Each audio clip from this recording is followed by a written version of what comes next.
दोस्तों समझदार व्यक्ति वो नहीं होता जो पहले एक्सपीरियंस करे फिर उसके बाद उस एक्सपीरियंस से सीखे, बल्कि समझदार वो होता है जो दूसरों के एक्सपीरियंस से सीखे। बहुत सारे आपके कमेंट और बहुत सारी कॉल और मैसेजेस आए हैं कि सर यूपीएसआई के लिए बुक्स हमें बता दो कि कौन सी बुक बेस्ट रहेगी। तो मैं आप सब लोगों को बताता हूं कि कौन कौन सी बुक बेस्ट रहेंगी। सबसे पहले तो आप अपने दिमाग से ये निकाल दो कि हम बहुत सारी किताब पढ़ने से या बहुत सारे नोट्स पढ़ने से हमारा सिलेक्शन हो जाएगा, हमें अंदर ज्ञान का भंडार भरना है, ऐसा नहीं करना है हमें। मैं पहले ये सोचता था, मैंने बहुत सारा एग्ज़ाम मैं फेल कर चुका हूँ, और वो केवल इसीलिए क्योंकि मैं यही समझता था कि मैं ये भी पढ़ लूँ वो भी पढ़ लूँ, और मुझसे एग्ज़ाम पास ही नहीं होता था। मेरे अंदर खिचड़ी बन गई थी दिमाग के अंदर, नॉलेज तो कुछ थी नहीं। ये पढ़ने के चक्कर में, वो पढ़ने के चक्कर में, ये पढ़ने के चक्कर में सब कुछ खिचड़ी बन जाती थी। और जब एग्ज़ाम में बैठता था तो फिर वहाँ लगता था कि मैंने तो कुछ पढ़ा ही नहीं है। दोनों ऑप्शन में, चारों ऑप्शन में कंफ्यूज रहता था, तो गलत टिक करके आता था। तो ये मेरी सबसे बड़ी कमज़ोरी थी जो मैं आपको शेयर कर रहा हूँ, एक्सपीरियंस में आपका बता रहा हूँ। आप सब लोग ये गलती मत करना। देखिए, आप सब लोगों के लिए बुक्स की अगर मैं लिस्ट की बात करूँ तो बहुत सारी बुक्स आपको नहीं पढ़नी है। बहुत कम पढ़कर भी आपका सिलेक्शन हो सकता है। 3 बुक को एक बार मत पढ़िए, 1 बुक को 3 बार पढ़िए, आपका सिलेक्शन कोई नहीं रोक पाएगा। तो आज मैं आपको बताऊंगा कि आपके लिए कौन कौन सी बुक बेस्ट रहेंगी यूपीएसआई के लिए, क्योंकि जो मैंने पढ़ा था और 2016 के बाद में जो भर्ती आई थी 2021 में, वो उसका जो एग्ज़ाम का लेवल था वो थोड़ा कम था, लेकिन इस बार एग्ज़ाम का लेवल बहुत टफ आने वाला है। और जो आपको पता है कि कंपटीशन कितना हाई है, तो आप सब लोग बेहतर तरीके से जानते ही हैं। आप सभी लोग लगे पड़े हैं पढ़ने में, बस किसी तरह से हम दरोगा बन जाएं, एसआई बन जाएं, कंधे पे 2 सितारे सज जाएं। तो मैं आज आपको बताऊंगा कि बुक लिस्ट आपकी क्या होनी चाहिए और आपको कहां से क्या चीज़ें पढ़नी चाहिए। मैंने बुक लिस्ट बनाई है आप सब लोगों के लिए। तो सबसे पहले तो मैं आपको बता दूं, आपके पास लूसेंट होना जरूरी है। देखिए, लूसेंट को पढ़ने का क्या तरीका होता है ये मैंने पिछली वीडियो में बताया था, आप सर्च कर लीजिए, 2 वीडियो पहले मैंने बताया था। तो लूसेंट को, उस लूसेंट में से आपको क्या क्या पढ़ना है। सबसे पहले लूसेंट में से आपको हिस्ट्री, पॉलिटी, ठीक है, जो संविधान जिसे हम कह देते हैं, हिस्ट्री, पॉलिटी, संविधान, और आपको ज्योग्राफी पढ़नी है। ठीक है, वहाँ से आपको लूसेंट से, और साइंस, ये सारी चीज़ें आपको लूसेंट से पढ़नी है। उसके बाद जब आप लूसेंट से अच्छे तरीके से पढ़ लें, फिर इन सभी सब्जेक्ट के आप घटना चक्र ले आना।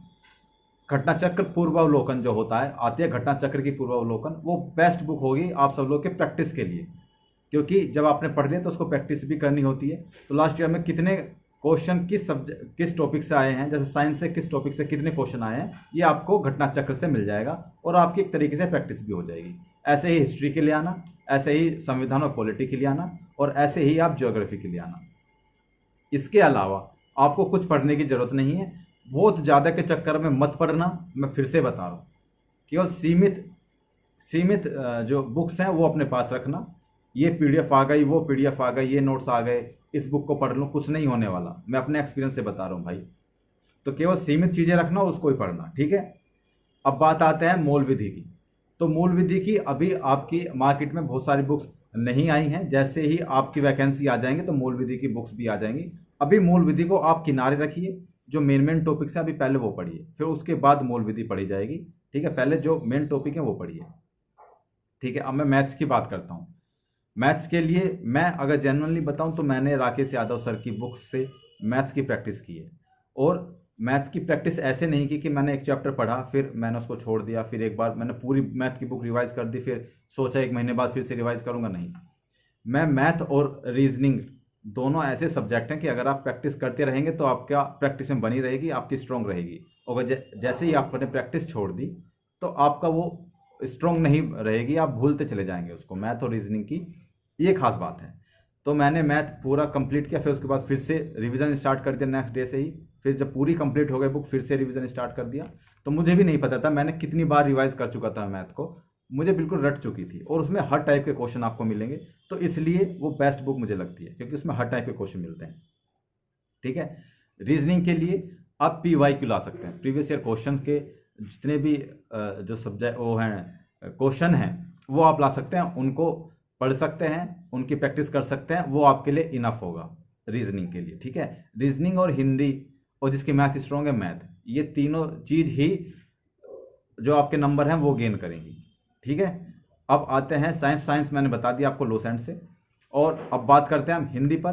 तो हिंदी के लिए मैंने तो आदित्य पब्लिकेशन से पढ़ा था, ठीक है। कुछ चीज़ें मैंने लूसेंट से भी देखी थी हिंदी की, लेकिन मैंने आदित्य पब्लिकेशन से मुझे अच्छी लगी थी वो बुक, तो मैंने वो बुक पढ़ी थी और अच्छे से पढ़ी थी, क्योंकि इसमें हिंदी अच्छी खासी टफ आती है, बहुत आसान नहीं आती है। आप लास्ट ईयर के क्वेश्चन पेपर देख लें एक बार, जो यूपीएसआई के हुए हैं, आप वो देख लें तो आपको हिंदी पता चल जाएगी किस तरीके से आती है। तो हर सब्जेक्ट को पढ़ने की आप तैयारी करें, क्योंकि हर सब्जेक्ट में पास होना जरूरी है।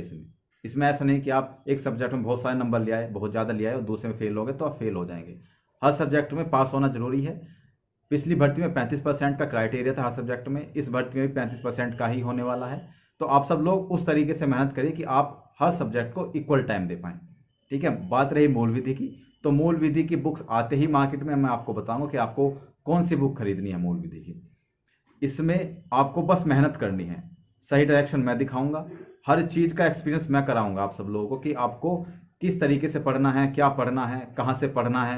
बस आपको मेहनत करनी है, दिन रात एक कर देना है। अगर आपको कंधे पे 2 सितारे चाहिए तो आप बने रहिएगा हमारे साथ। और जो मेरा एक्सपीरियंस रहा है पिछले कुछ सालों में पढ़ने का और सिलेक्ट होने के यहाँ तक आने का, वो सारा एक्सपीरियंस आपके साथ मैं शेयर करूँगा, लेकर के मेडिकल, फिजिकल, रनिंग वगैरह, डॉक्यूमेंट वेरिफिकेशन कैसे होता है, पेपर का लेवल कैसा आएगा, पेपर के में कौन कौन से क्वेश्चन आ सकते हैं, वो सारी चीज़ें आपके साथ शेयर की जाएंगी। तो बने रहिएगा हमारे साथ। मिलते हैं अगले वीडियो में, तब तक के लिए जय हिंद।